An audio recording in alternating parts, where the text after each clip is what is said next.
Isang mabagyo at maulang araw mga katribo at andito tayo ngayon sa Barangay Tatalon, Quezon City. So dahil walang tigil ang pag-ulan, buong magdamag bunsod ng bagyong Goring, binahanga agad ang ibang lugar dito sa Barangay Tatalon, Quezon City. So dahil dyan magbibigay tayo ng update at pasilip sa areang ito.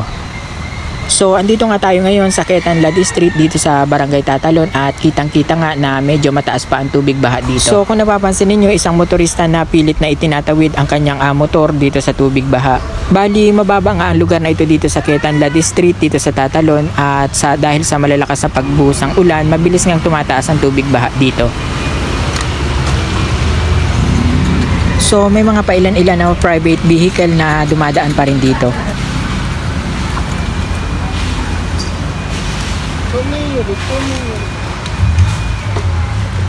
So bali ang dulo nitong Quezon Street ay G. Araneta Avenue sa may tapat ng flyover.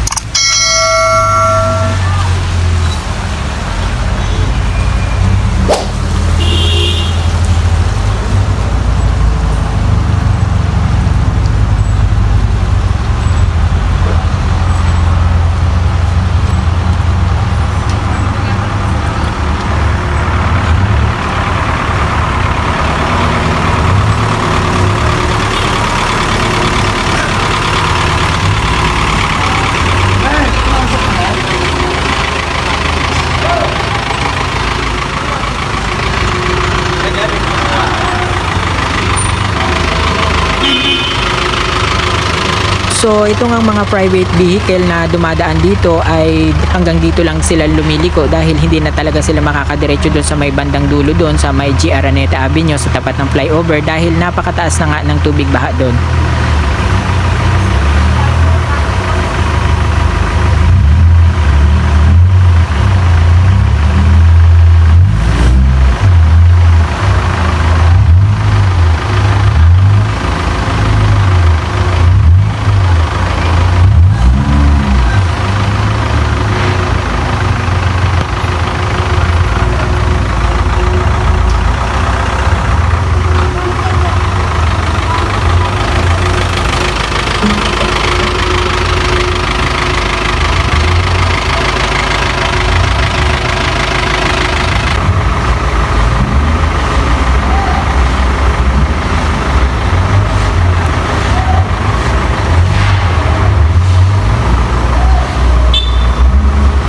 So puntahan naman natin ang ilalim ng flyover sa may G. Araneta Avenue at ipasilip din natin ang sitwasyon doon. So andito nga tayo ngayon sa tapat ng Petron at Pure Gold QI at ipapasilip ko nga sa inyo ang sitwasyon dito sa G. Araneta Avenue dito sa ilalim ng flyover. So ito nga ang sitwasyon dito mga katribo at napakalalim nga talaga ng tubig baha dito ngayon. So bali itong bahang baha na G. Araneta Avenue at ilalim nitong flyover ay papuntang Santa Mesa at papunta ng Quezon Avenue. So ganito nga ang sitwasyon dito at talaga namang nagmistulang dagat ng areang ito. At kung hindi naman baha dito sa lugar na ito ay napakaraming mga sasakyan na dumadaan dito sa ilalim ng flyover dito sa G. Araneta Avenue. So para sa mga motorista na magbabaka sakaling dumaan dito sa G. Araneta Avenue dito sa ilalim ng flyover, ang alternative ninyong pwedeng daanan nga ay dito sa may itaas ng flyover papuntang Santa Mesa or papuntang Quezon Avenue. So dahil nga dito sa tubig baha dito sa may G. Araneta Avenue ay nagdulot naman ito ng matinding traffic dito sa may A. Rodriguez Avenue.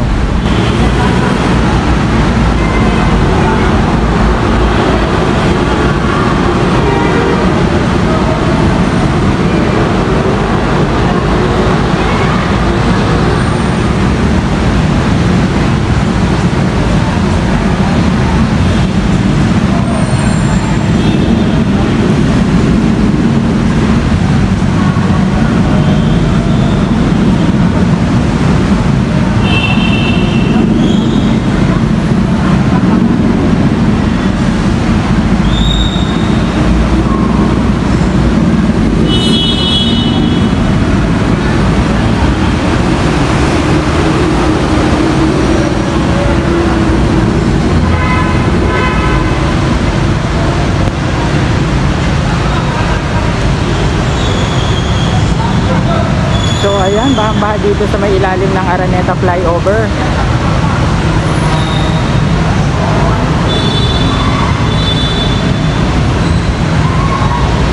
So bali papalapit dito sa atin ang sasakyan ng rescuer at ito ay nakatawid naman dito dahil medyo mataas ang gulong nito at may dala itong bangka na pwedeng gamitin sa mga taong gustong tumawid dito.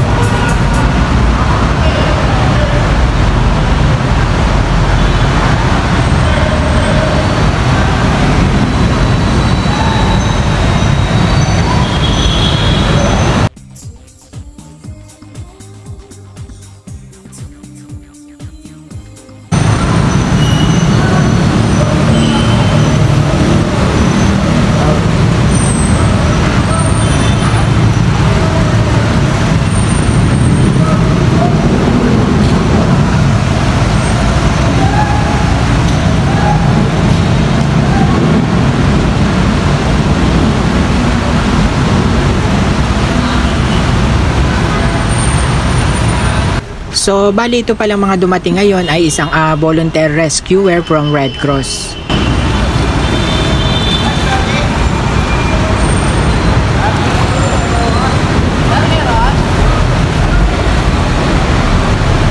So, karamihan sa mga residente na nakatira sa baligid nitong G. Araneta Avenue ay sanay na sa ganitong sitwasyon. Dahil nga sa tuwing malakas ang pagbuhos ng ulan ay agad-agad bumabaha sa eryang ito.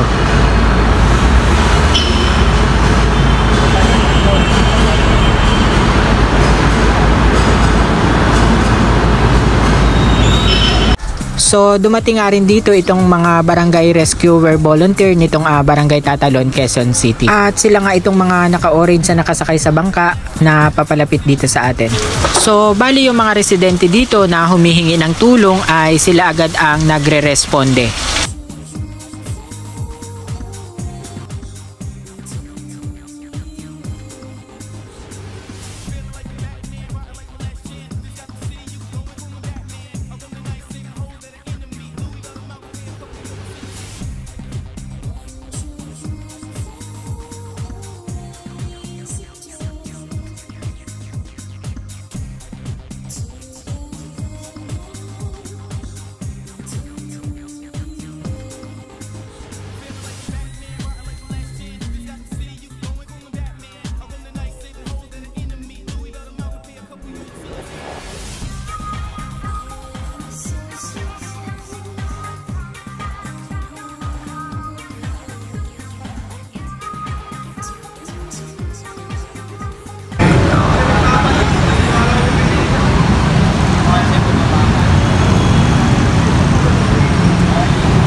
So yun lamang ating ginawang pasilip dito sa mga bahang lugar dito sa may Barangay Tatalon, Quezon City. At kung bago pa lang kayo sa aking channel ay huwag nyo na rin kalimutang mag-like, share, and subscribe, and i-hits nyo na rin ang notification bell para always update kayo sa mga susunod pa nating video. At hanggang sa muli, maraming salamat mga katribo.